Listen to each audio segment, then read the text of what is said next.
بسم الله الرحمن الرحيم.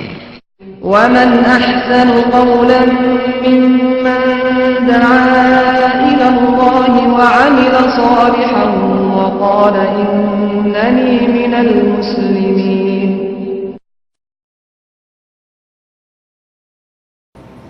الحمد لله نحمده ونستعينه ونستغفره ونعوذ بالله من شرور أنفسنا ومن سيئات أعمالنا من يهده الله فلا مضل له ومن يضلل فلا هادي له وأشهد أن لا إله إلا الله وحده لا شريك له وأشهد أن محمدا عبده ورسوله. أما بعد فإن خير الحديث كتاب الله وخير الهدي هدي محمد صلى الله عليه وسلم وشر الأمور محدثاتها وكل محدثة بدعة وكل بدعة ضلالة وكل ضلالة في النار. رب اشرح لي صدري ويسر لي أمري واحلل عقدة من لساني يفقهوا قولي. رب أعوذ بك من همزات الشياطين وأعوذ بك رب أن يحضرون. بسم الله الرحمن الرحيم. عن أبي هريرة رضي الله عنه أن النبي صلى الله عليه وسلم قال: إذا أقيمت الصلاة فلا صلاة إلا المكتوبة. گزشتہ درس میں یہ بات چل رہی تھی کہ 5 اوقات ایسے ہیں جنہیں اوقات مکروہہ کہا جاتا ہے، جن میں نماز پڑھنا جائز نہیں ہے، اور وہ اوقات آپ کو یاد ہوں گے جب سورج نکل رہا ہو، جب سورج ڈوب رہا ہو، جب سورج سر سے ڈھل رہا ہو یعنی زوال کا وقت، اور فجر سے لے کے طلوع آفتاب تک، اور عصر سے لے کے غروب آفتاب تک. یہ 5 اوقات ایسے ہیں کہ جن میں نوافل پڑھنا جائز نہیں ہے.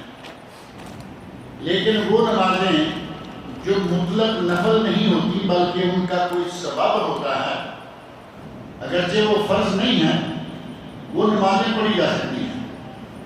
اس سلسلہ میں بعض احادیث بھی گزری، جن میں سے ایک حضرت بلال رضی اللہ عنہ والا وہ واقعہ ہے کہ نبی اکرم صلی اللہ علیہ وسلم نے فجر کی نماز کے بعد ان سے پوچھا: بلال حدثنی بأرجع عمل عملتہ فی الاسلام.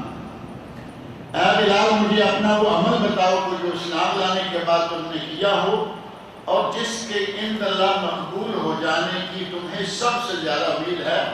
تو انہوں نے کہا: یا رسول اللہ، 2 جب بھی وضو ٹوٹتا ہے وضو کرتا ہوں، اور 2 رکعتیں ہر وضو کے ساتھ کم از کم، یا جو اللہ مجھے توفیق دے نماز پڑھ لیتا ہوں.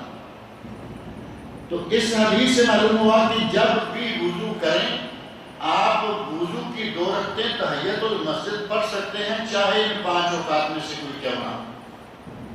لیکن بالخصوص فجر سے لے کر طلوع آفتاب تک اور عصر سے لے کے غروب آفتاب تک، یہ جو 2 لمبے اوقات ہیں، ان میں یہ نمازیں پڑھی جا سکتی ہیں. لیکن جس وقت سورج اندر بار ہو، صبح یا شام، یا سر کے اوپر ہو، زوال کا وقت ہو، تو ظاہر ہے کہ وہ 5-10 منٹ کا سارا وقت ہوتا ہے، اس میں پرہیز کرنا زیادہ اولا ہے. اسی طرح ہی اگر کسی کی فرض نماز بھولی ہوئی ہے، یاد آئی، جب یاد آئے فوراً پڑھ. کوئی نماز قضا ہو گئی اور وہ بھولا ہوا نہیں بلکہ کسی مجبوری کے تحت قضا ہو گئی، جب وقت ملے وہ نماز اسی وقت وہ ادا کر لے. اور جب مسجد میں داخل ہو تو تحیت المسجد کی 2 رکعتیں جب بھی مسجد میں داخل ہو پڑھ لے. یہ وہ نمازیں ہیں جن کو سببی نماز کہا جاتا ہے. سببی کہ کوئی سبب تھا اس کی نماز پڑھی گئی، یا عام نفل نہیں. آدمی مسجد میں بیٹھا ہوا ہے فجر کے بعد یا عصر کے بعد، اور وہ دیکھے کہ میرے پاس کافی گنجائش ہے، وقت ہے، میں 2-4 نفل پڑھ لیتا ہوں، یہ جائز نہیں ہے. لیکن اگر باہر سے مسجد میں آ کے بیٹھنا چاہتا ہے، 2 رکعتیں پڑھ کے بیٹھے، وضو کر کے آیا ہے، 2 رکعتیں پڑھ لے، کوئی حرج نہیں ہے. یہ عام نوافل نہیں بلکہ یہ سببی نمازیں ہیں، ان کا مکروہ اوقات میں پڑھنا جائز ہے. اور ابھی جو میں نے حدیث پڑھی ہے یہ حدیث صحیح مسلم، سنن ترمذی، نسائی اور ابن ماجہ میں ہے، اور صحیح مسلم میں ہے تو بات ختم ہو گئی کہ صحیح ہے، جو کتاب ہی صحیح حدیث پر مشتمل ہے، صحیح بخاری اور صحیح مسلم، تو ان میں سے صحیح مسلم کی یہ حدیث ہے جس میں حضرت ابو ہریرہ رضی اللہ عنہ بیان فرماتے ہیں کہ نبی صلی اللہ علیہ وسلم نے ارشاد فرمایا اذا اقیمت الصلاۃ فلا صلاۃ الا المکتوبہ، جب جماعت کی اقامت ہو جائے اس وقت اب کوئی نماز نہیں ہوتی سوائے فرض نماز کی۔ اقامت جسے ہم تکبیر بھی کہتے ہیں، اذان کے 10 منٹ 15 منٹ 20 منٹ بعد اقامت کہی گئی کہ اب جماعت ہوگی۔ اقامت ہو جائے اور کوئی آدمی پیچھے کوئی سنتے پڑھنا چاہے تو اس کی وہ سنتے نہیں ہوں گی، اور ہمیں باقی نمازوں میں تو نہیں، فجر کے وقت یہ مسئلہ بہت ہی درپیش رہتا ہے کہ آ کے جان بوجھ کے اقامت سن کے بھی پیچھے کھڑے ہو کر سنتے پڑھنا شروع کر دیتے ہیں، جبکہ نبی صلی اللہ علیہ وسلم فرما رہے ہیں، یہ حدیث آپ کے سامنے صحیح مسلم کی اور سنن ترمذی، نسائی اور ابن ماجہ، آپ فرما رہے ہیں اذا اقیمت الصلاۃ فلا صلاۃ الا المکتوبہ، جب اقامت ہو جائے اب فرض نماز کے سوا کوئی نماز ہوگی،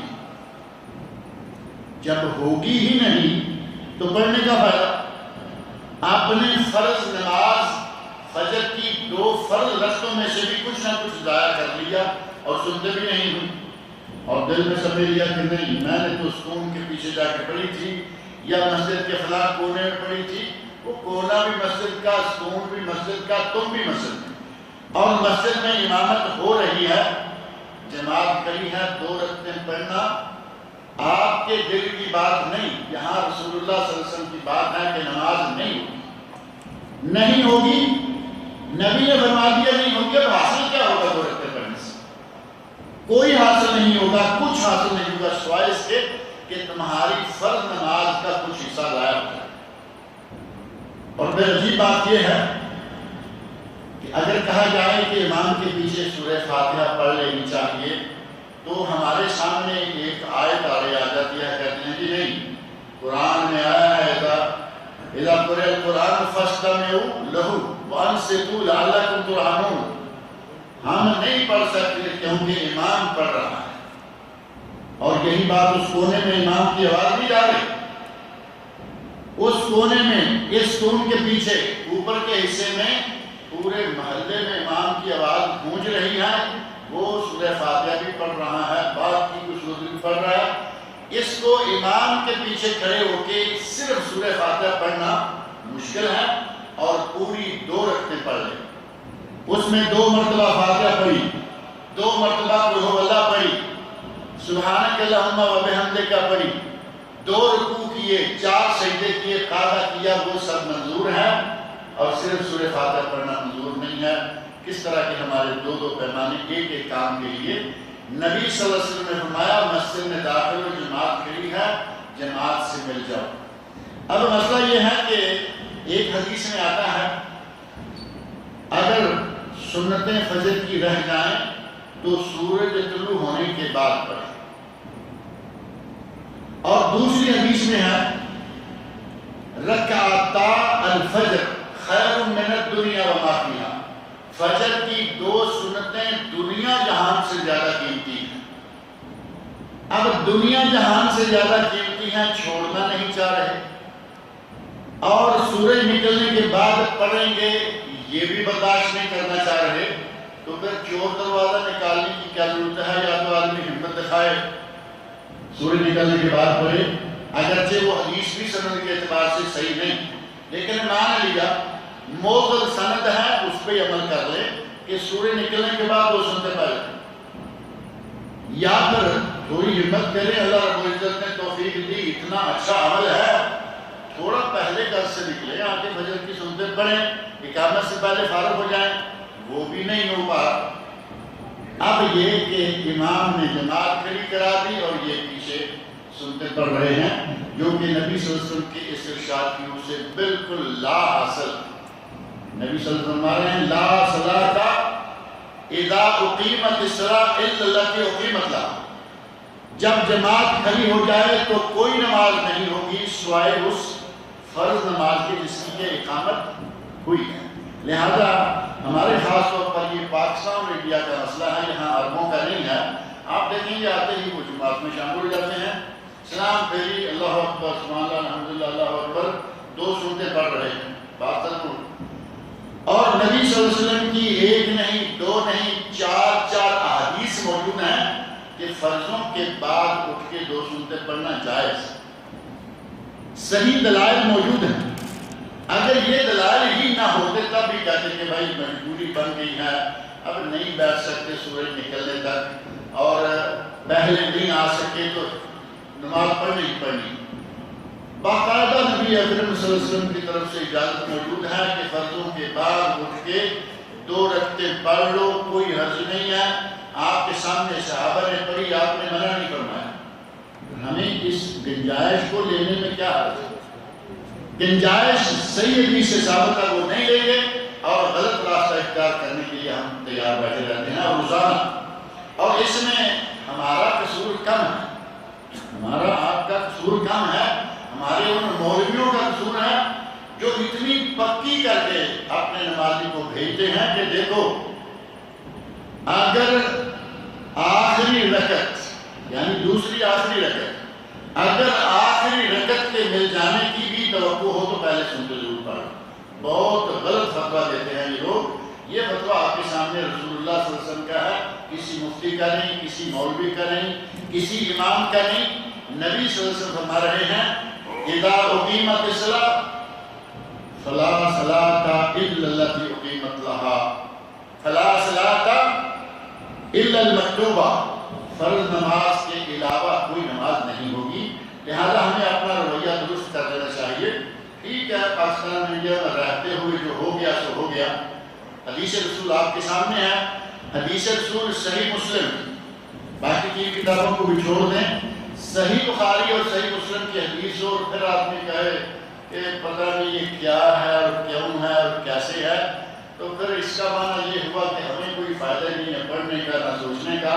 جو ماں باپ سے دیکھا وہ کرتے چلے آ رہے ہیں اور اسی پہ چلتے چلے جائیں گے، تحقیق نام ختم ہو گئی۔ ہمارا دین اسلام تحقیق کا دین ہے۔ ہم کسی باپ دادے کے دین پہ نہیں آ رہے، ہم اللہ اور اللہ کے رسول کی جو بات جب ملے گی وہ لے لیں گے، باپ دادے کی چھوڑ دیں۔ باپ دادے کی اڑی کن لوگوں نے کی تھی؟ مشرکین مکہ نے۔ انہوں نے نبی صلی اللہ علیہ وسلم کے سامنے کہا تھا کہ نہیں، ما وجدنا علیہ آباءنا، ما الفینا علیہ آباءنا، جس پر ہم نے اپنے ماں باپ کو پایا ہے ہم تو اسی پر رہیں گے، تم چاہے جو بھی کہتے رہو، ہم مسلمان ہیں، ہم تو یہ نہیں کہتے۔ اللہ اور اللہ کے رسول کی بات آ جائے اسے مان لینا چاہیے، بات اپنی سمجھ میں آئے یا نہ آئے۔ رسول اللہ صلی اللہ علیہ وسلم نے حکم دے دیا، بات ختم ہو گئی۔ اور کہاں کن یہ ایک تو یہ ہو گیا کہ فرض کی جماعت کھڑی ہو جائے تو نماز پڑھنا سوائے اس فرض کے کوئی دوسری سنتیں وغیرہ پڑھنا جائز نہیں۔ بعض جگہیں ایسی ہیں کہ جہاں نماز پڑھنا جائز نہیں ہے، ان میں سے ایک ہے قبرستان اور دوسری جگہ ہے باتھ روم۔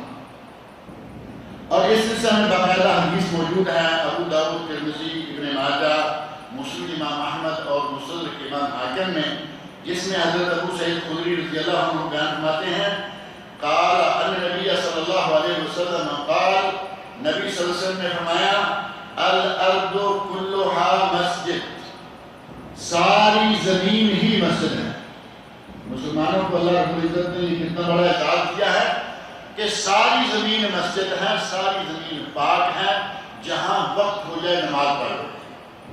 پہلی امتوں کو یہ رعایت حاصل نہیں تھی، وہ جہاں بھی ہوتے انہیں ڈھونڈ کر اپنی عبادت گاہ میں جا کے عبادت کرنا ہوتی تھی۔ مسلمانوں کو اللہ رب العزت نے اجازت دی جہاں نماز کا وقت ہو جائے وہیں مسلح سیدھا کرو اور نماز پڑھو۔ مسلح نہیں تو ریت کے اوپر نماز پڑھتے بزرگوں کو آپ نے دیکھا، مکہ جا رہے ہیں، کسی بھی روڈ پہ گزر رہے ہیں، نماز کا وقت ہوا، گاڑی کھڑی کی، ریت کے اوپر ہی نماز پڑھ رہے ہیں، کیونکہ ریت پاک ہے، زمین ہے۔ تو نبی صلی اللہ علیہ وسلم نے فرمایا کہ اللہ رب العزت نے مجھے کچھ خصائص سے خمسن اوتیت، مجھے 5 وہ چیزیں دی گئی ہیں لم یعطا نبی قبلی، جو مجھ سے پہلے کسی نبی کو نہیں دی گئی تھی، ان میں سے ایک یہ ہے جعلت لی الارض مسجدا، جعلت لی الارض مسجدا وطہورا، میرے لیے اللہ نے زمین کو مسجد بنا دیا اور وضو بنا دیا۔ اگر پانی نہیں ہے زمین پہ ہاتھ ماریں اور منہ پہ پھیر کر ہاتھوں کو آپس میں مار لیں، تیمم ہو گیا، مسائل پہلے گزر گئے۔ فرمایا کہ اللہ نے میرے لیے زمین کو مسجد بھی بنا دیا ہے اور طہارت کا ذریعہ بنا دیا ہے، پہلے کسی نبی کے لیے یہ بات نہیں تھی۔ فرمایا میرے لیے مسجد، الارض کلھا مسجد، زمین میں ساری کی ساری مسجد ہے، الا المقبرہ، سوائے قبرستان کے۔ قبرستان بھی ہے تو زمین، لیکن فرمایا کہ وہاں نماز نہیں ہوگی، والحمام، اور حمام میں نماز نہیں ہوگی، چاہے کتنا بڑا کتنا صاف ستھرا کیوں نہیں، حمام کے اندر ظاہر ہے کہ قریب ہی غلاظت اور گندگی اور راستہ صاف نہ ہونے کے احتمالات موجود ہیں۔ نبی صلی اللہ علیہ وسلم فرمایا کہ قبرستان میں نماز نہیں ہوتی، اور اگر کوئی مسجد قبرستان میں بنی ہوئی ہو تو اس میں بھی نماز پڑھنا جائز نہیں ہے، کیونکہ وہ مسجد قبرستان میں ہے، اور اگر کوئی مسجد ہے اور اس میں قبر ہے اس میں نماز پڑھنا بھی مکروہ ہے۔ نہ قبرستان میں مسجد میں نماز پڑھنا جائز، اور نہ اس مسجد میں نماز پڑھنا جائز جس میں قبر موجود ہو۔ اگر مسجد کے ہاتھوں میں قبر ہے اس مسجد میں نماز پڑھنا جائز اور صحیح نہیں ہے، اور اس کے لیے نبی اکرم صلی اللہ علیہ وسلم کا ارشاد الگ سے بھی موجود ہے۔ حضرت ابو مرثد غنوی رضی اللہ تعالیٰ عنہ، ان کی یہ حدیث صحیح مسلم، نسائی، ابو داؤد، ترمذی اور مسند امام احمد میں ہے، کہتے ہیں سمعت رسول اللہ صلی اللہ علیہ وسلم یقول، میں نے نبی صلی اللہ علیہ وسلم کو یہ کہتے ہوئے، یہ فرماتے ہوئے سنا، لا تصلوا الی القبور، قبروں کی طرف منہ کر کے نماز نہ پڑھو، یعنی سامنے قبر ہے نماز نہ پڑھو، ولا تجلسوا علیہا، اور نہ ہی قبر پر بیٹھو۔ قبر پر بیٹھنا اور قبر پر نماز پڑھنا اور قبر کی طرف منہ کر کے نماز پڑھنا یہ منع کر دیا نبی اکرم صلی اللہ علیہ وسلم نے۔ اور قبر پر بیٹھنے سے مراد کیا ہے؟ کبھی قبر کے اوپر چڑھ کے کوئی بیٹھا ہے؟ عموماً ایسا نہیں ہوتا، لیکن جو قبر پر مجاور بن کر بیٹھ گیا ہے اس کا بیٹھنا بھی جائز نہیں۔ اور ہمارا تو پاک و ہند کا دین ہی آج اسی کھاتے میں چل رہا ہے، پوری فیملیاں پل رہی ہیں، خاندان پل رہے ہیں صرف قبر کی برکت سے، کہ وہ قبر کے مجاور ہیں، قبر کے متولی ہیں۔ اب قبر کو ذرا تھوڑا صاف ستھرا کرتے ہیں تو مزار ہو گیا، اور ذرا تھوڑی اور 4 اینٹیں لگا کے روشنی کرتے تو سرکار ہو گیا۔ ہمارے یہاں تو یہ سسٹم چل ہی اسی طرح ہے۔ نبی اکرم صلی اللہ علیہ وسلم کا ارشاد گرامی دیکھیں، آپ ارشاد فرما رہے ہیں، لا تصلوا الی القبور ولا تجلسوا علیہا، قبروں کی طرف نماز نہ پڑھو اور نہ قبروں پر مجاور بن کے بیٹھو، نہ قبروں کے اوپر چڑھ کے بیٹھو۔ اگر کوئی قبر کے اوپر چڑھ کر بیٹھنا چاہتا ہے، واضح قبر ہے، اوپر چڑھ جاتا ہے، نبی اکرم صلی اللہ علیہ وسلم کا نافرمان ہے۔ اور اگر کوئی مجاور بن جاتا ہے، یہ الگ بات ہے کہ آج یہ دھندا کافی زوروں پر ہے۔ آپ کے پاک و ہند میں یہ دھندا کوئی کسی سرکار کا، کسی دربار کا، کسی مزار کا متولی کبھی بھوکا نہیں مرتا، کیونکہ ہر جمعرات، ہر 11ویں، ہر آنے جانے والا اپنی جیب کو وہاں خالی کرنا اپنے لیے سعادت سمجھتا ہے۔ یہ وہ دین ہے جو صرف ہمارے ہندوستان میں ہے۔ نبی اکرم صلی اللہ علیہ وسلم مکہ میں پیدا ہوئے، مدینہ منورہ میں ساری عمر گزار کے فوت ہو گئے، آخری عمر کے 10 سال وہاں گزارے، نہ وہاں سرکاریں، نہ دربار، نہ مکہ شریف میں کوئی سرکار، نہ دربار، وہاں نبی اکرم صلی اللہ علیہ وسلم کی مسجد ہے، یہاں اللہ رب العزت کا گھر ہے۔ اس کے علاوہ آپ کو پورے ملک میں کہیں کوئی سرکار دربار نظر آتے ہیں؟ اگر سرکاروں کے ذریعے ملک چلتے تو سعودی عرب میں برباد ہو چکا ہوتا، کیونکہ یہاں تو سرکار ہے ہی کوئی۔ اور کہیں اگر کہ سرکاروں کی سرکار تو پھر ساری دنیا اسی طرح کرو۔ سرکاروں کی سرکار سعودی عرب میں ہے، اس میں کوئی شک نہیں، اور سرکاروں کی سرکار کے سامنے کسی سرکار کو کھڑا کرنا سب سے بڑی گستاخی. اتنی بڑی سرکار موجود ہے, اللہ رب العزت کا گھر موجود ہے, اللہ کا گھر موجود ہے, ہم غیر اللہ کی عبادت کریں. نبی اکرم صلی اللہ علیہ وسلم سرکاروں کی سرکار موجود ہیں اور ہم ہر گلی میں آتے جاتے کپڑے والے اور ننگے ہر قسم کے آدمی کو سرکار بنا لیں, تو یہ صرف ہندوستان پاکستان والے لوگوں نے ہی اپنا رکھا ہے. یہاں دیکھیں 6 ملک کم از کم آپ کے سامنے, دور پار نہیں, سعودی عرب, بحرین, کویت, امارات, مسقط عمان, اور چھٹا کون سا رہ گیا؟ قطر. 6 ملکوں میں آپ گھومیے, کہیں آپ کو دادا صاحب نظر نہیں آئیں گے, نظام الدین اولیاء کا مزار نظر نہیں آئے گا, نہ کوئی سرکار, نہ کوئی مزار, نہ کوئی دربار. ہمارے یہاں یہ گندا بڑا کاروبار ہے اور نبی اکرم صلی اللہ علیہ وسلم نے اس کاروبار کو منع کر دیا. فرمایا وَلَا تَجْلِسُوا عَلَيْهَا, قبروں پر نہ بیٹھو اور قبروں پر مجاور بن کے مت بیٹھو. اور نبی اکرم صلی اللہ علیہ وسلم نے یہود و نصارہ کے لیے بہت سخت الفاظ استعمال فرمائے اور ارشاد فرمایا, صحیح بخاری و مسلم کی حدیث ہے, قاتل اللہ الیہود والنصارہ, اللہ یہود و نصارہ کو غارت کرے, قاتل قتل کرے, غارت کرے اللہ یہود و نصارہ کو. اتخذوا قبور انبیائہم مساجد, انہوں نے اپنے نبیوں کی قبروں کو سجدہ گاہ بنا لیا. انہوں نے نبیوں کی قبروں کو سجدہ گاہ بنایا اور ہمارے نبی نے کتنے سخت الفاظ استعمال کیے. صلی اللہ علیہ وسلم فرمایا قاتل اللہ, اور ہم نبیوں کی قبر کو نہیں, ولیوں کی قبر کو. اور پھر ولی بھی کیا, ہمارے تو عجیب قسم کے ولی ہوتے ہیں اور روز دوسرے دن کوئی نہ کوئی آدمی کبھی نہ کبھی کوئی نہ کوئی چیز دکھاتا رہتا ہے. ابھی کل کسی آدمی نے بڑی معافی مانگتے ہوئے کہا کہ میں نہیں چاہتا تھا لیکن میں مجبور ہو گیا ہوں کہ اپنی قوم کی توجہ دلاؤں, یہ صاحب بغیر کپڑوں کے بیٹھے ہوئے زیارت کروا رہے. کس قسم کے بدبخت انسان ہے, کپڑوں کے بغیر عورتوں کے سامنے, مردوں کے سامنے.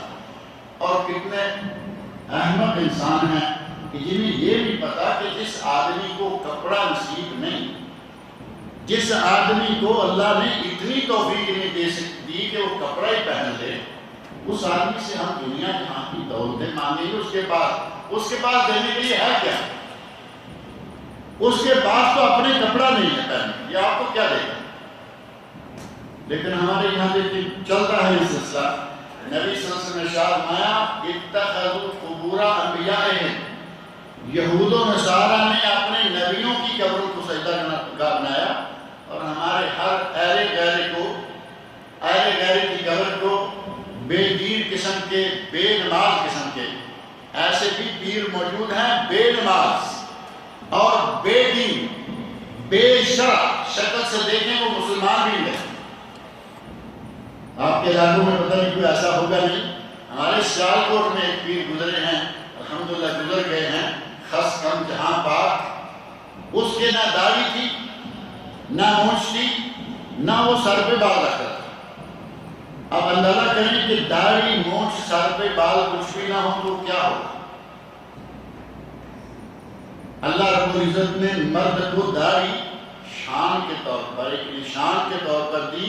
اس کے داڑھی نہیں, مونچھ نہیں, نہ نماز پڑھتا تھا, نہ اپنے مریضوں کو پڑھنے دیتا تھا. کہتا تھا تمہیں میں ایک ذکر بتاؤں گا, اگر تم نے وہ ذکر اپنے اوپر جاری کر لیا تو کسی نماز کی ضرورت نہیں ہے. اللہ رب العزت ایسے پیروں کو غارت کرے جو لوگوں کو دین سے برگشتہ کرنے میں لگے ہوئے ہیں, خود بد دین ہیں اور دوسروں کو بے دین کرنے کے لیے وہ کمر بستہ ہوتے رہتے ہیں. ایسے آدمی مر جائیں اور اس کے بعد پھر اس کا مزار بن جائے اور اسے مسلمان پوجنا شروع کر دیں, کتنی کم عقلی والی بات ہے. ایسا بے دین آدمی, اور یہ زندہ ہے تب بھی گمراہ کن نظریات لیے ہوئے ہیں, مر جائے گا تو اس کی قبر سے آپ کو کیا مانگیں گے اور وہ کیا کسی کو دے گا. ام المؤمنین حضرت عائشہ صدیقہ رضی اللہ عنہا فرماتی ہیں نبی اکرم صلی اللہ علیہ وسلم نے یہ بات اس وقت کہی جب کہ آپ اس مرض میں مبتلا ہیں جس مرض سے پھر آپ کو افاقہ نہیں ہوا، آپ فوت ہو گئے، جس مرض میں آپ نے وفات پائی، فی مرض الذی مات فیہ، وہ مرض جس میں آپ فوت ہو گئے، اس میں فرماتے ہیں لعن اللہ الیہود والنصارى، اللہ یہودیوں اور عیسائیوں پر لعنت کرے، اتخذوا قبور انبیاء مساجدا، انہوں نے اپنے نبیوں کی قبروں کو سجدہ گاہ بنا لیا۔ پہلی حدیث میں ہے قاتل اللہ، اللہ رب العزت غارت کرے انہیں، یہ حضرت ابو ہریرہ رضی اللہ عنہ سے مروی ہیں اور ام المؤمنین حضرت عائشہ رضی اللہ عنہ سے مروی ہیں، اس میں ہے لعن اللہ الیہود والنصارى، اللہ یہود و نصارہ پر لعنت ہے۔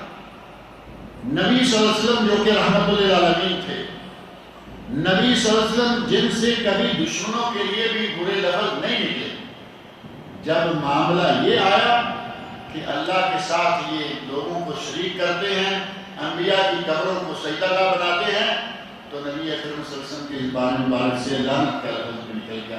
کہیں کہیں کبھی کبھی کسی کسی چیز کے لیے نبی اکرم صلی اللہ علیہ وسلم نے لعنت فرمائی۔ ایک پچھلے دنوں یہاں حدیث ذکر کی تھی میں نے، نبی اکرم صلی اللہ علیہ وسلم نے بچھو پر لعنت کی ہے، لعن اللہ الاقرب، اللہ بچھو پر لعنت کرے، لا یدع نبیا ولا غیرہ، یہ نہ نبی کو معاف کرتا ہے نہ غیر نبی کو یہ ڈنگ مار دیتا ہے۔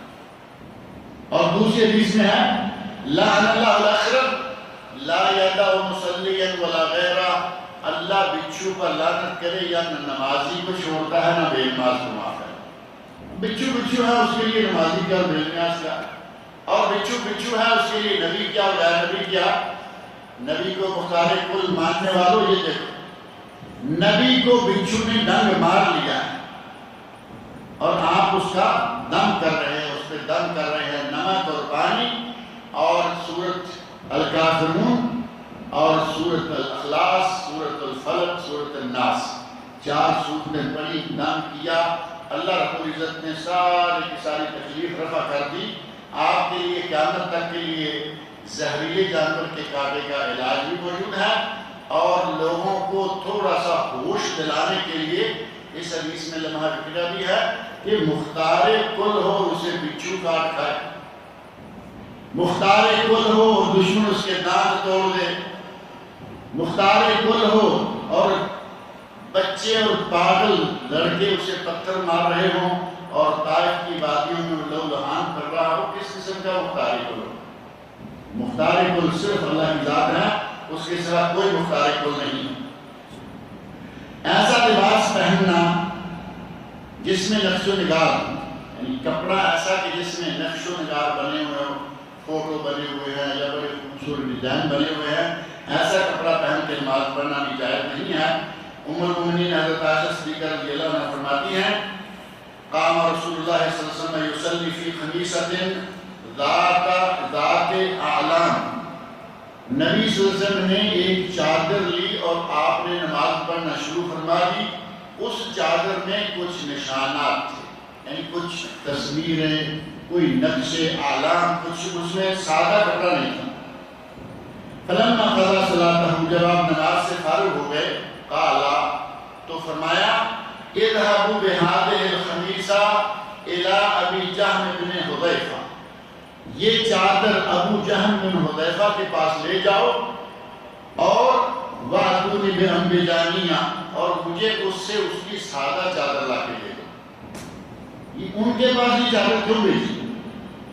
آگے فرمایا فَإِنَّهَا أَلْحَقْنِي آنِفًا فِي صَلَاتِي، اس نماز نے ابھی مجھے میری نماز میں بڑا آلہتنی مشغول کر دیا تھا، یعنی میری توجہ ہٹا دی تھی، جو کہ آدمی کی خشوع اور خضوع میں مانے ہو جاتا۔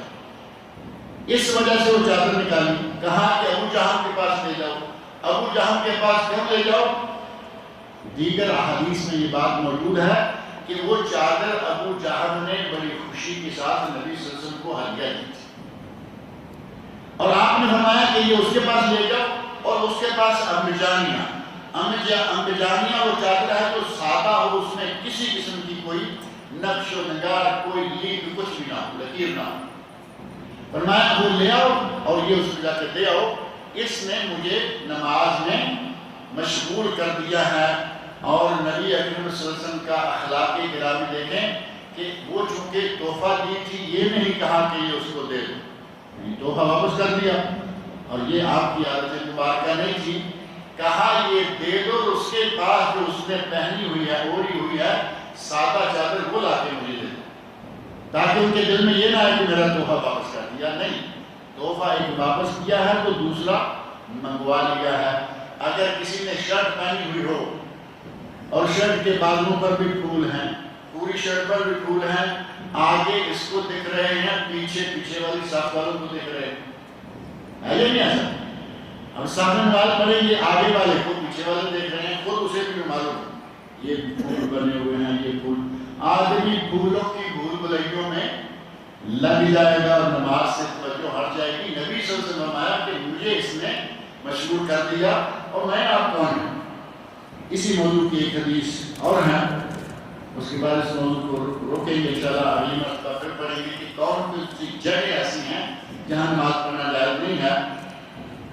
حضرت انس رضی اللہ عنہ بیان فرماتے ہیں، صحیح بخاری میں یہ حدیث موجود ہے، کہتے ہیں کانا کرام لعائشہ، ام المؤمنین حضرت عائشہ. یہ انس رضی اللہ عنہ کون ہے کہ حضرت عائشہ کے گھر کی بات بتا رہے ہیں. یہ جو نبی صلی اللہ علیہ وسلم کے غلام تھے، غلام نہیں خادم تھے.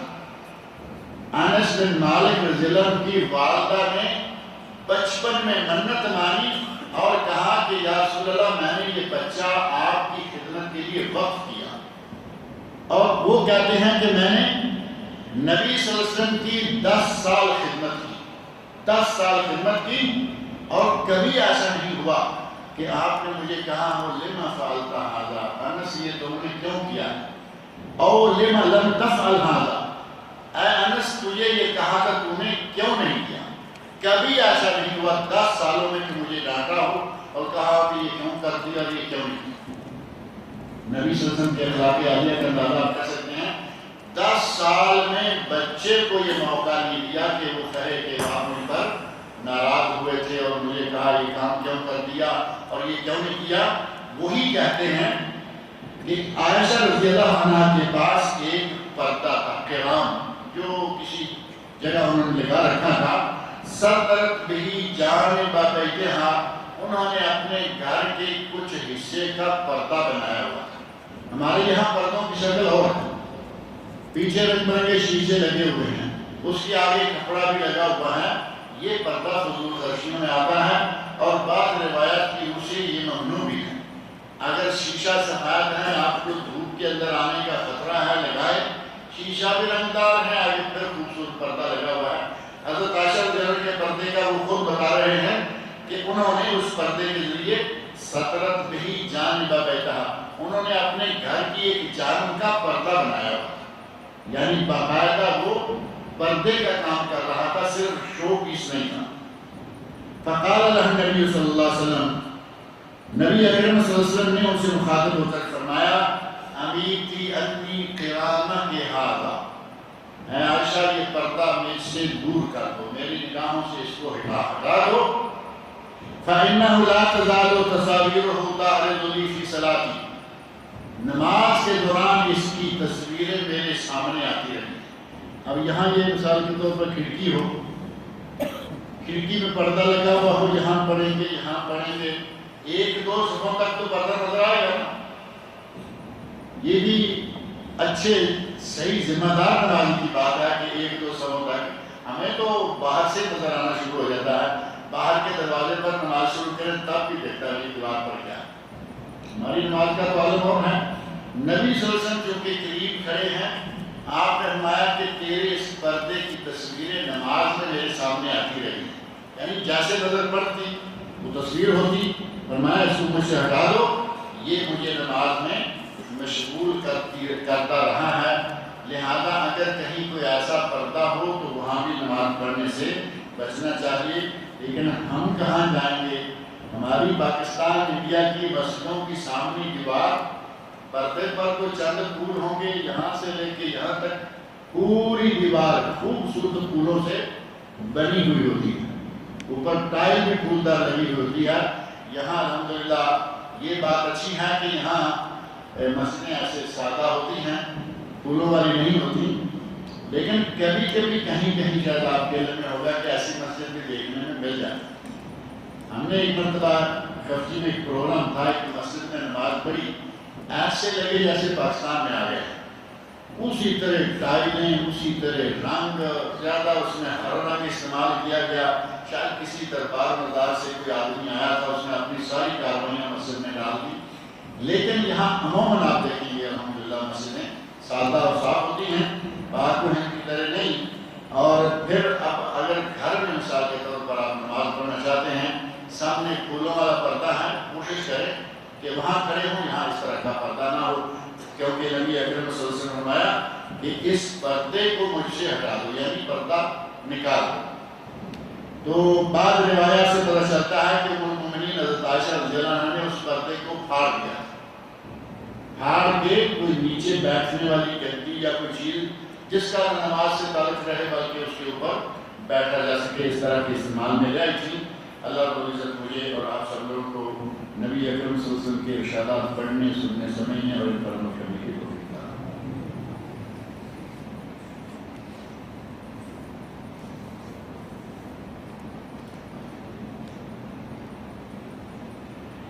کیا سفید کپڑے پر نماز پڑھی جا سکتی ہے جن پر بالکل کوئی ڈیزائن وغیرہ نہیں ہو؟ وہ تو بالکل ٹھیک ہے، جیسے بھی یہاں نیچے دیکھیں آپ کے ایک رنگ ہے، ڈیزائن نہیں ہے، ٹھیک ہے، کوئی بات نہیں۔ بڑے سفید کپڑا جو ہے وہ بھی بغیر ڈیزائن کے ہوتا ہے، اس کو بھی نماز پڑھی جا سکتی ہے، لیکن اگر پھول بوٹے ہوں تو وہاں کوشش کریں۔ ہمارے آج کل مسلح آ رہے ہیں سارے پھول بوٹوں سے بنے، بہت تھوڑے مسلح آپ کو ملیں گے جانماز کہ جو سادہ ہیں ضرور، لیکن سادہ بہت کم ہے اور ہمیں سادہ پسند نہیں آتا۔ حالانکہ چاہیے یہ کہ سادہ لیا جائے تاکہ اس پہ نماز پڑھیں، البتہ اس میں پھول بوٹے ہونے کی وجہ سے نماز میں مشغولیت ہو جاتی ہے اور ہمیں وہ پسند نہیں آتے جو سادہ ہوں۔ تلاش کر کے زبردست قسم کا مسجد کا نشان ہو، یہ ہو، وہ ہو، پھول وغیرہ ہو، ترکی کا بنا ہو، فلاں جگہ کا بنا ہو۔ ایک شخص جو صوم و صلاۃ کا پابند ہے لیکن اس کی داڑھی نہیں، کیا وہ شخص اذان اور اقامت کہہ سکتا ہے؟ اللہ تعالیٰ اسے جس طرح صوم و صلاۃ کا پابند ہے، اللہ اسے نماز کا بھی پابند بنائے اور ساتھ ہی داڑھی کا بھی پابند کرے۔ بہرحال اذان کہنے کے لیے یہ ساری چیزیں واجبات میں سے نہیں، لیکن ایک مسلمان کے لیے ویسے ہی واجب، ایک مسلمان کے لیے ویسے ضروری ہے کہ اگر اس کی عمر ایسی ہو گئی ہے، داڑھی اٹھنا شروع ہو گیا تو اللہ کے نام سے ہمت کرے، داڑھی رکھ لے، کیونکہ داڑھی رکھنا نبی اکرم صلی اللہ علیہ وسلم کی اور تمام انبیاء کی سنت ہے۔ اسے مردانگی کی نشانی قرار دیا گیا، اور میں نے واقعہ کئی مرتبہ ذکر کیا ہے، شاید کسی کی ذہن میں ہے یا کوئی نیا آدمی ہو اس کو بھی بتا دیتا ہوں۔ ہمارے پاکستان میں ایک صاحب مسلمان ہوئے، پیٹر نام سے تھے، عبداللہ نام رکھا گیا۔ انہوں نے ایک مرتبہ کوئی درس دیا سرگودا، میں نے اس کی آڈیو سنی ہے۔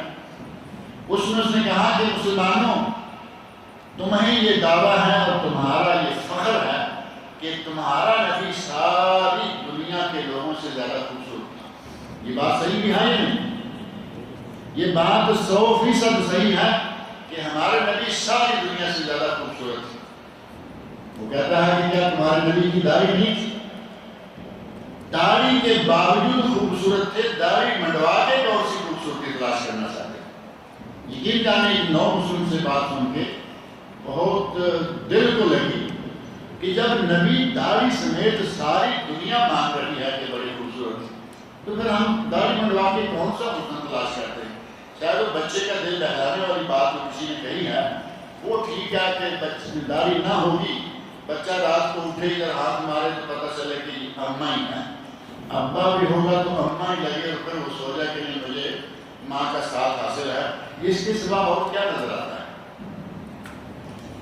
شوال کے روزے ترتیب سے رکھنے چاہیے یا پورے شوال میں کبھی بھی گنتی 6 پوری کرنی ہے؟ ترتیب کا کوئی لحاظ نہیں، کوئی ضرورت نہیں۔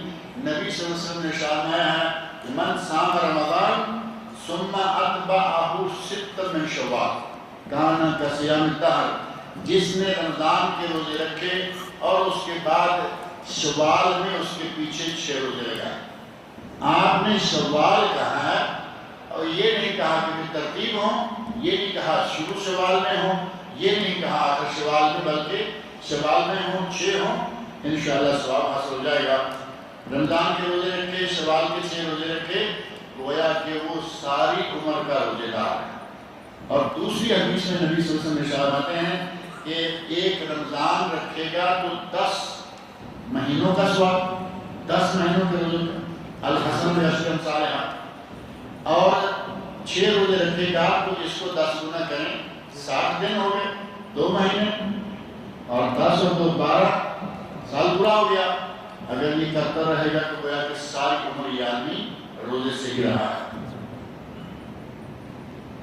نماز عیدین کے پڑھنے سے قبل کوئی نماز پڑھنے کی اجازت ہے یا نہیں، سنت سے وضاحت فرمائیں۔ اگر آپ نماز عید پڑھتے ہیں عیدگاہ میں یا نماز عید پڑھتے ہیں کھلی جگہ میں، جنگل میں، تو نماز عید سے پہلے کوئی نماز پڑھنے کی اجازت نہیں ہے۔ لیکن اگر آپ نماز عید پڑھتے ہیں جامع عثمان میں، جامع الکبیر میں، جامع ملک فہد میں، مسجد ہے، مسجد میں آئیں گے تو بیٹھنے سے پہلے 2 رکعتیں پڑھنا بہت ضروری ہے۔ یہ 2 رکعتیں عید کی نہیں ہیں، یہ 2 رکعتیں مسجد کی، ان کا نام تحیۃ المسجد ہے۔ اس کے علاوہ عید سے پہلے دوسری کوئی نماز نہیں ہے۔ اور اگر کوئی آدمی عید پڑھنے گیا اور اس نے فجر نہیں پڑھی، عید پڑھنے گیا فجر نہیں پڑھی، اٹھا نہایا نکلا، میں اپنا فجر پڑھوں گا، بلکہ فجر پہلے بھی نہیں پڑھا کرتا، لیکن اگر اس کو اللہ توفیق دے دے عیدگاہ میں جا کے کوئی نیت اچھی ہو جائے تو پہلے جا کے فجر پڑھے اور اس کے بعد عید کے نماز پڑھے۔ یہ چونکہ فرض ہے یہ پڑھ سکتا ہے، لیکن اگر کوئی کہے کہ عید سے پہلے 2 رکعتیں عید الفطر کی ہیں یا عید الاضحیٰ کی، ان سے پہلے کوئی اور نماز، کوئی نماز نہیں ہے۔ جس کو زکوٰۃ دی جائے کیا اسے ضروری ہے کہ بتایا جائے؟ مستقبل کی زکوٰۃ نکالی جا سکتے ہیں۔ میرے پاس ایک پلاٹ ہے، میں نے اس نیت سے ایک پلاٹ کسی کو دے دیا ہے، کیا وہ میں اگلے سالوں کی زکوٰۃ کی نیت سے؟ اگر کوئی آدمی زکوٰۃ نکالتا ہے اور وہ اپنے رشتہ دار کو، خالہ بہت غریب ہے، ماموں بہت غریب ہے، چچا بہت غریب ہے، مستحق ہے شرعاً، آپ جا کے کہیں گے نا کہ چچا یہ میری زکوٰۃ کے پیسے ہیں، آپ اپنے ماحول کو جانتے ہیں، پاکستان انڈیا کے ماحول کو، وہ پیسے زور سے منہ پہ مارے گا، میں تیری زکوٰۃ کے لیے نہیں لے گا۔ یہاں عربوں میں یہ نہیں ہے، حقدار لیتے ہیں، جا کے مانگ کے بھی لیتے ہیں کہ وہ مجبوری ہے زکوٰۃ چاہیے، لیکن ہمارے یہاں آدمی مرتا مارتے صدقہ زکوٰۃ کا نام ہے۔ لہٰذا ایسی جگہوں پہ آپ سامنے والے کو چھیڑنے کا انتظام نہ کریں، سامنے والے کو آبرومندانہ انداز سے جا کے اس کی مدد کریں، تعاون کریں، قبول بھی کرے گا انشاءاللہ، ثواب بھی آپ کو ہوگا۔ اچھا مستقبل کی زکوٰۃ یہ رہ گیا کہ اگر آپ نے زکوٰۃ آج اس پچھلے سال کی آج نکال دی، اب اس پہلی بات تو یہ ہے کہ اس زکوٰۃ کو آپ کو ہفتہ 10 دن 2 ہفتے کے اندر تقسیم کرنا ہے۔ اس کو آپ سال بھر کے لیے روک نہیں سکتے کہ تھوڑا تھوڑا کر کے آپ نے کسی رشتہ دار کو، یا بعض لوگ کہتے ہیں ہم نے تنخواہ لگا دی، تنخواہ لگائیے لیکن ایڈوانس نکال کے لگائیے، دی ہوئی نکالی ہوئی زکوٰۃ کو تنخواہ کی شکل میں 12 مہینے لیٹ کرنا یہ قطعاً جائز نہیں ہے۔ آپ اگلے سال کی زکوٰۃ نکالیے، پلاٹ ہے، معلوم ہے میں نے رکھنا ہے، میں 2-4 سال اس کی قیمت بڑھانی ہے، انویسٹ کیا ہوا ہے، اس کی زکوٰۃ نکالی۔ آپ کو معلوم ہے گھر میں بیگم کا، بچوں کا ملا جلا کے 1-1.5 کلو سونا ہے، یہ ہم نے رکھنا ہی رکھنا ہے، ان کی زکوٰۃ نکالیے۔ کیش کا اندازہ ہے کتنا تو ہے امید رہے گا، اب آپ کی 10-20-50 ہزار ریال تک زکوٰۃ نکلی ہے، اس کو آج نکال دیجیے اگلے سال کی سمجھ، اسے پورے 12 مہینوں میں جب چاہیں تقسیم کریں، کوئی حرج نہیں، لیکن پچھلے سال کی زکوٰۃ نکالنے اور اگلے 12 مہینوں میں دیں یہ آپ کا حق نہیں ہے، کیونکہ آپ نے زکوٰۃ نکال دی، اب اس کو ادا کر دیں۔ پلاٹ زکوٰۃ کی صورت میں دیا جا سکتا ہے کسی کو؟ پلاٹ زکوٰۃ کی صورت میں آج تک ایسا تو نہیں دیکھا کہ لوگ پلاٹ خرید کے زکوٰۃ کی صورت میں دیتے ہوں۔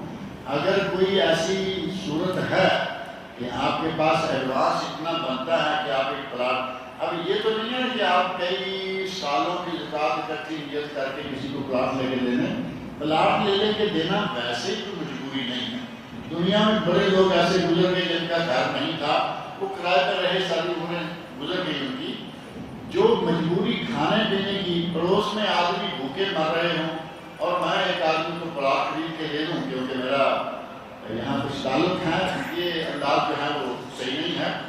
پہلے جو مجبوریاں ضرورتیں ہیں وہ پوری کر لیں، سارا کچھ ہو گیا، اب سوائے اس کے کہ پلاٹ خرید کے دے، اگر اس کی نوبت آ گئی ہے تو پھر وہ کر سکتے ہیں۔ کسی پرندے کی بیٹ یا کسی جانور کا پخانہ پیشاب وغیرہ کپڑوں یا جسم پر لگ جائے تو کیا وضو ٹوٹ جاتا ہے؟ کپڑے کو لگ جائے تو وضو نہیں ٹوٹتا، جسم کو لگ جائے تب بھی وضو نہیں ٹوٹتا، اس جگہ کو صاف کر دیں، جس جگہ لگا ہے صاف کر دیں، وضو نہیں ٹوٹتا۔ اور پیشاب پخانہ معقول اللحم جانور کا ویسے نجس نہیں ہوتا۔ یہ ایک مسئلہ ہے کہ جس جانور کا گوشت کھایا جاتا ہے، معقول اللحم، جس کا گوشت کھایا جاتا ہے اس کا پیشاب بھی نجس نہیں، پخانہ بھی نجس نہیں۔ اور اس کا اندازہ آپ بھیڑ بکریوں والے، گائے بھینسیں رکھنے والے لوگوں سے پوچھ کے دیکھیں سردیوں میں ان کا کیا حال ہوتا ہے۔ سردیوں میں بھینس کی دم ہے، ساری گیلی ہے پیشاب کے ساتھ اور گوبر کے ساتھ ملی جلی، اور دور دور تک وہ چھینٹے مارتی ہیں اور ان کے کپڑوں کو لگتا ہے۔ لوگ نمازی ہوتے ہیں، نمازیں پڑھتے ہیں، کیونکہ یہ معروف ہے کہ معقول اللحم جانور کا پیشاب پخانہ نجس نہیں ہوتا۔ نماز جنازہ میں سورہ فاتحہ پڑھنا کیسا ہے؟ اور کیا نماز جنازہ کا سلام صرف دائیں طرف کرنا سنت سے ثابت ہے؟ صحیح حدیث میں ثابت ہے کہ نبی صلی اللہ علیہ وسلم جب ایک سلام کرتے تو تھوڑا سا منہ دائیں طرف کرتے۔ ہمارے یہاں یہ بھی ایک کمی ہے، صحیح حدیث میں جو انداز موجود ہے اس سے ہم تھوڑا آگے گزر جاتے ہیں، ہم حسب عادت دھکا لگا کے آخر تک سلام کرتے ہیں۔ نبی صلی اللہ علیہ وسلم جب ایک سلام کرتے تو تھوڑا سا منہ کر کے تھوڑا سا اوپر، اب یہ ذہن رکھیں، تھوڑا سا دائیں طرف اور تھوڑا سا اوپر کی طرف، تلقاء وجہ، یعنی سامنے ہی تھوڑا سا یمین و الی الیمین، تھوڑا سا دائیں طرف آپ اپنے چہرہ مبارک کو گھماتے اور سیدھا ہی سلام پھیر دیتے۔ ہمارے یہاں وہ اسلام کا انداز ایک طرف والا ویسے قابل قبول نہیں، کہتے ہیں یہ صرف سعودی کرتے ہیں، جبکہ یہ صحیح حدیث میں ثابت ہے ایک سلام، اور جائز ہے دونوں، کوئی حرج نہیں دونوں پھیریں۔ لیکن ہم جب امام ایک والے کے پیچھے پڑھتے ہیں پھر اپنی دوسری بھی پھیرنا ضروری سمجھتے ہیں، تو امام سے آگے بڑھ گئے ہیں، جبکہ نبی صلی اللہ علیہ وسلم ارشاد فرما رہے ہیں کہ امام سے آگے کوئی نہ بڑھے، جیسے امام ہے اس کے پیچھے پیچھے چلیں۔ ہم ہر معاملے میں اپنا کھاتا جو ہے وہ کھول دیتے ہیں۔ اور دوسرا ہے کہ سورہ فاتحہ جنازہ میں پڑھنی چاہیے یا نہیں۔ حضرت ابن عباس رضی اللہ عنہ نے زور سے سورہ فاتحہ پڑھی، آواز نکال کے باقاعدہ۔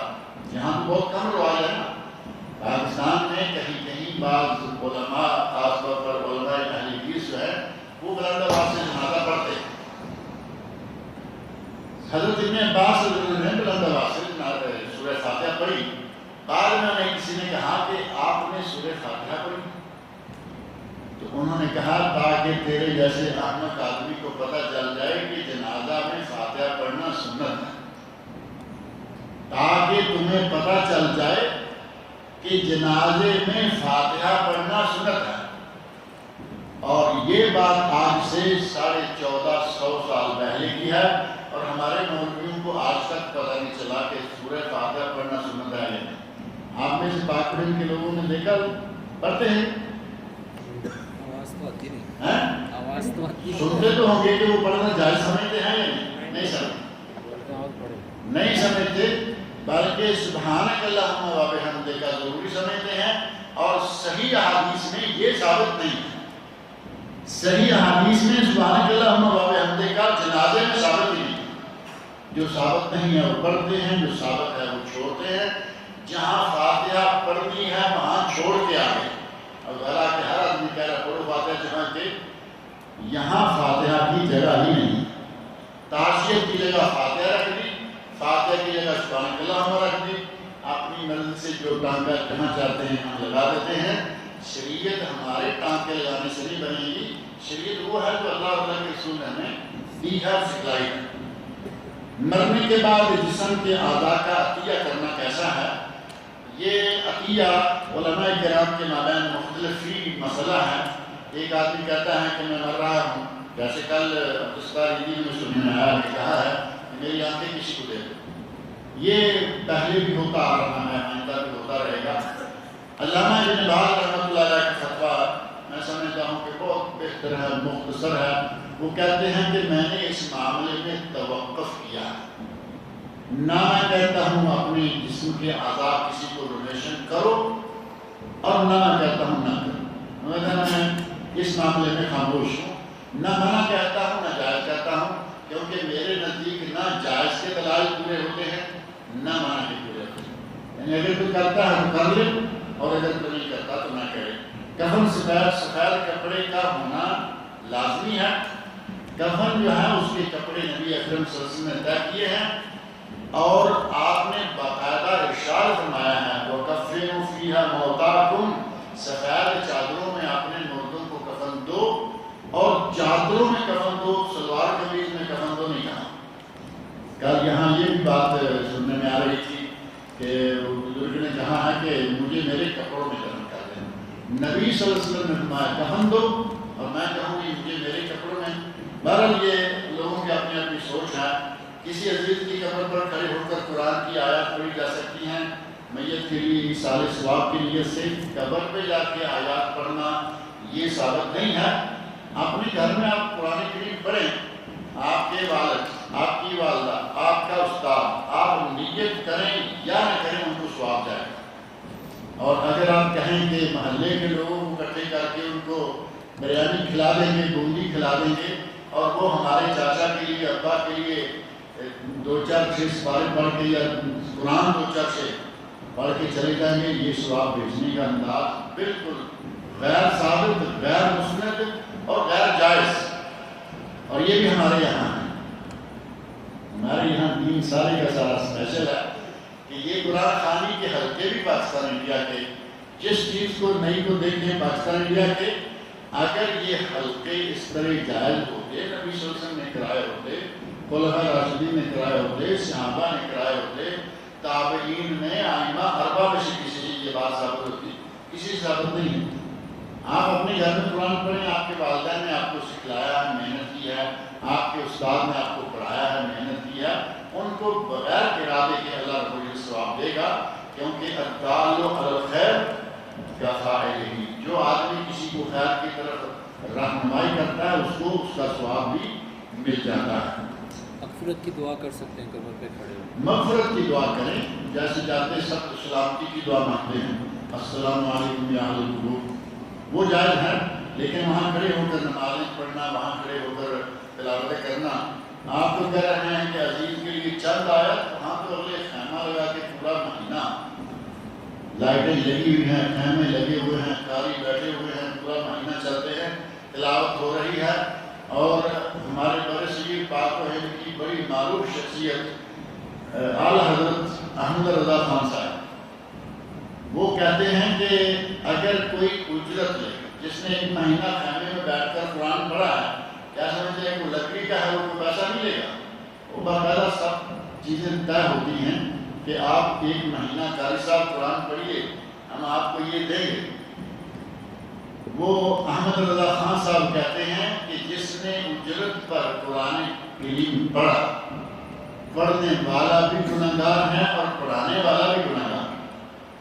مرید نے پوچھا سرکار اگر کوئی معاملہ طے نہ ہو، تو انہوں نے جواب دیا کہ اگر یہ طے ہو کہ قرآن خوانی کے بعد شیرینی بڑھے گی، قرآن خوانی کے بعد شیرینی مٹھائی، اور اگر کوئی دوسری تربیت کا آدمی ہے تو بریانی، وہ بھی شیرینی کھاتے میں آ جائے گا۔ اگر یہ طے ہو کہ قرآن خوانی کے بعد یہ کچھ ہوگا تو بھی دونوں گناہگار ہیں۔ اب اندازہ کریں کہ اتنی معروف شخصیت کا آج جن کے 60% لوگ انڈیا میں، پاکستان میں ماننے والے ہیں، کم و بیش، وہ یہ فتویٰ دے کے گئے ہیں، اور انہی کے گھروں میں سب سے زیادہ یہ کام ہو رہا ہے۔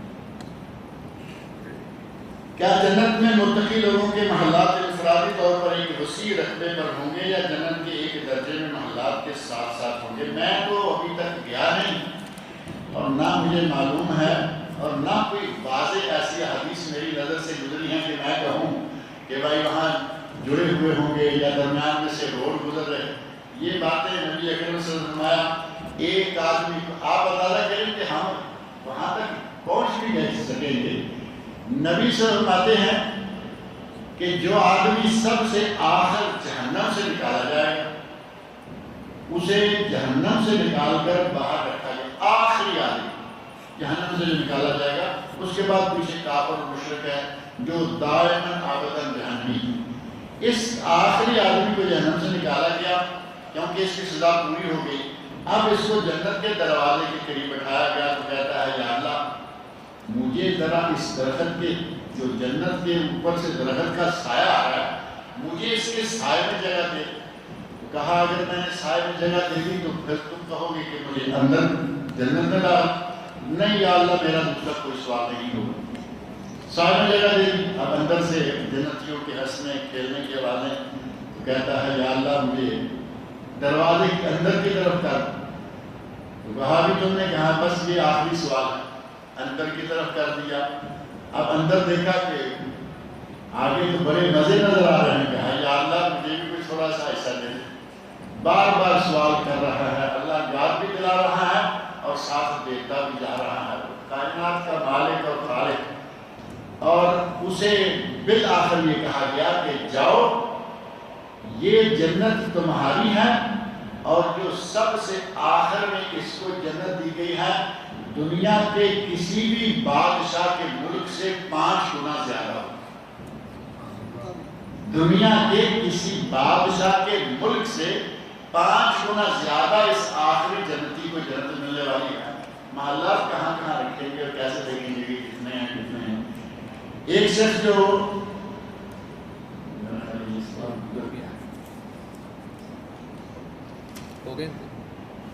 اللہ تعالیٰ مجھے اور آپ سب لوگ میں نکلنے کی توفیق عطا فرمائے.